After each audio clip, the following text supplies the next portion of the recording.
Bismillahirrahmanirrahim. Assalamualaikum warahmatullahi wabarakatuh. Yang terhormat kepada Bapak Dr. Haji Muhammad Zainuddin MA GMPD dan Pak Haji Yudi Irfan Daniel SOS IMAG.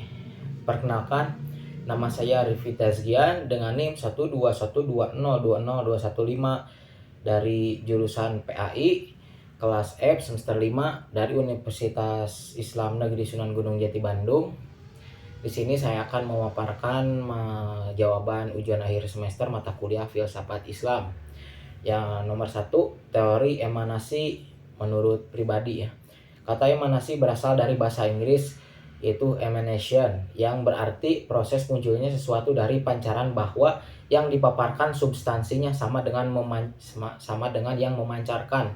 Sedangkan menurut saya, emanasi adalah proses terjadinya wujud yang beraneka ragam, baik langsung atau tidak langsung, bersifat jiwa atau materi, berasal dari wujud yang menjadi sumber dari segala sesuatu, yakni Tuhan, yang menjadi sebab dari segala yang ada. Karenanya setiap wujud ini merupakan bagian dari Tuhan, karena Allah itu sudah ada sebelum kata ada itu ada, dan kata ada itu tidak akan pernah ada jika tidak ada yang menciptakannya, yaitu Allah Subhanahu wa Ta'ala.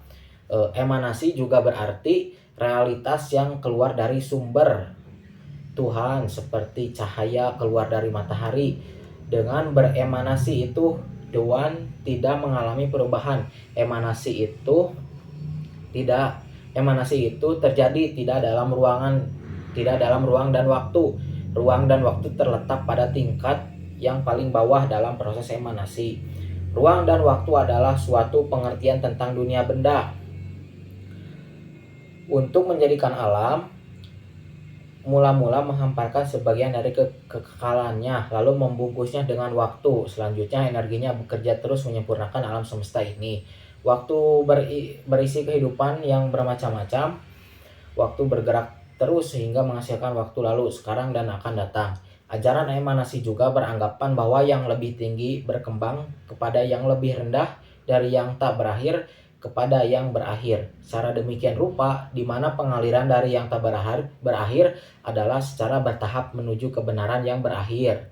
Lalu nomor 2, hakikat jiwa menurut Ibnu Sina dan perbedaannya dengan mula sadra. Menurut Ibnu Sina, jiwa merupakan jauhar atau substansi yang bukan materi dan bukan pula menempel pada materi lain. Ibnu Sina mengatakan jauhar itu berwujud ruhaniyah atau imaterial yang bersemayam dalam tubuh dan dapat mengendalikan tubuh secara langsung. Jiwa menjadi sebab hidup dan penggerak dan pengendali tubuh. Sementara itu, menurut Mullah Sadra, seorang filsuf muslim yang mengembangkan pandangan yang sedikit berbeda mengenai jiwa. Menurutnya, jiwa adalah enteleki atau prinsip kehidupan yang terkait dengan tubuh dan berfungsi sebagai penggerak dan pengendali tubuh. Jiwa juga merupakan substansi yang berbeda dari tubuh, tetapi tidak dapat dipisahkan darinya. Dalam pandangan Mullah Sadra, jiwa dan tubuh saling mempengaruhi dan membentuk satu kesatuan yang utuh. Lalu nomor 3, filsafat akhlak Ibnu Mistawai dan Ikhwanus Sofa serta implikasinya terhadap pendidikan akhlak. Ibnu Miskawai adalah seorang filsuf muslim yang berfokus pada etika Islam. Menurutnya, tujuan utama pendidikan akhlak adalah membentuk akhlak yang mulia hingga tercapai kebahagiaan atau al-sa'adat. Ibnu Miskawai menyebutkan 3 hal pokok sebagai materi pendidikan, yaitu yang pertama, materi-materi yang wajib bagi kebutuhan tubuh manusia. Lalu yang kedua, materi-materi yang wajib bagi jiwa. Lalu yang terakhir, yang ketiga, materi-materi yang wajib bagi hubungannya dengan sesama manusia. Sementara itu, menurut Ikhwanus Sofa adalah sekelompok filsuf muslim yang aktif pada abad ke-10 Masehi. Mereka mengembangkan pandangan bahwa akhlak merupakan bagian integral dari filsafat dan ilmu pengetahuan. Menurut mereka, pendidikan akhlak harus dimulai sejak dini dan dilakukan secara terus-menerus. Mereka juga menekankan pentingnya pendidikan akhlak dalam membentuk karakter manusia yang baik dan bermanfaat bagi masyarakat. Lalu, implikasinya dari pandangan Ibnu Miskawai dan Ikhwanus Sofa terhadap pendidikan adalah pentingnya pendidikan akhlak dalam membentuk karakter manusia yang baik dan bermanfaat bagi masyarakat. Selain itu, pendidikan akhlak juga harus dimulai dari sejak dini dan dilakukan secara terus-menerus. Lalu nomor 4, adakah hubungan akhlak, ilmu dan tauhid menurut Imam Al-Ghazali? Menurut Imam Al-Ghazali, akhlak, ilmu, dan tauhid saling berkaitan erat. Dalam pandangan beliau, ilmu dan akhlak merupakan dua sisi mata uang yang tidak dapat dipisahkan.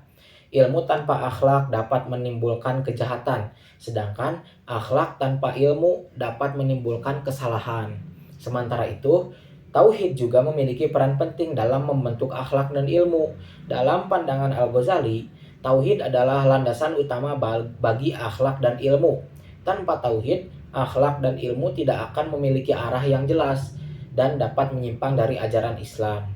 Lalu dalam konteks pendidikan, Al-Ghazali menekankan pentingnya pendidikan akhlak dan ilmu yang seimbang. Menurut beliau, pendidikan akhlak dan ilmu harus dilakukan secara bersamaan dan saling melengkapi.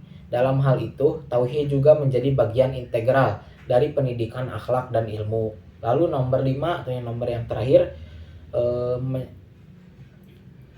menjelaskan secara singkat mind map yang sudah saya presentasikan.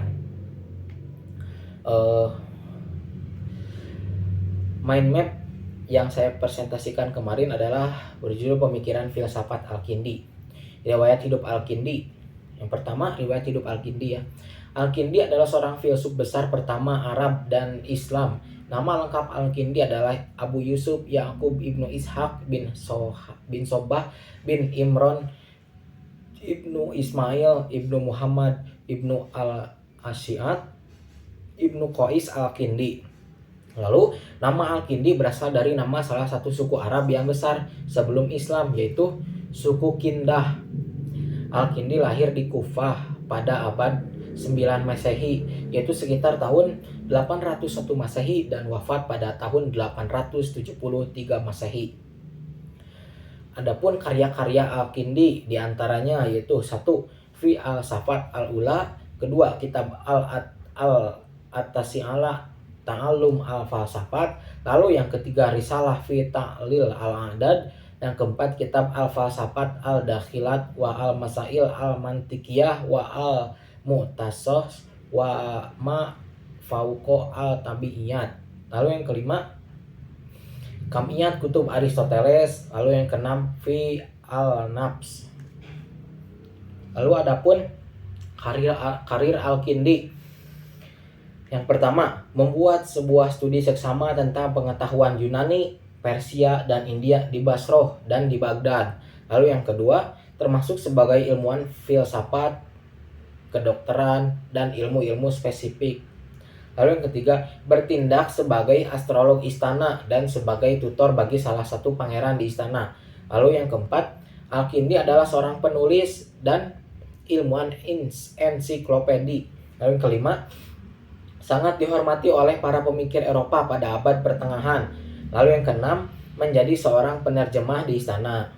Lalu yang terakhir, adapun pemikiran filsafat Al-Kindi, diantaranya Al-Kindi berusaha memadukan atau talfik antara agama dan filsafat.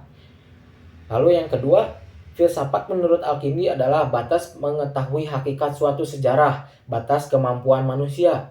Tujuan filsafat dalam teori adalah mengetahui kebenaran, dan dalam praktiknya adalah mengamalkan kebenaran atau kebajikan tersebut. Lalu yang ketiga, ada metafisika. Lalu yang keempat, terakhir, jiwa dan akal. Sekian dari saya. Mungkin apabila ada kesalahan dalam tutur kata, mohon maaf karena saya masih dalam tahap belajar. Wabillahi taufiq wal hidayah. Wassalamualaikum warahmatullahi wabarakatuh.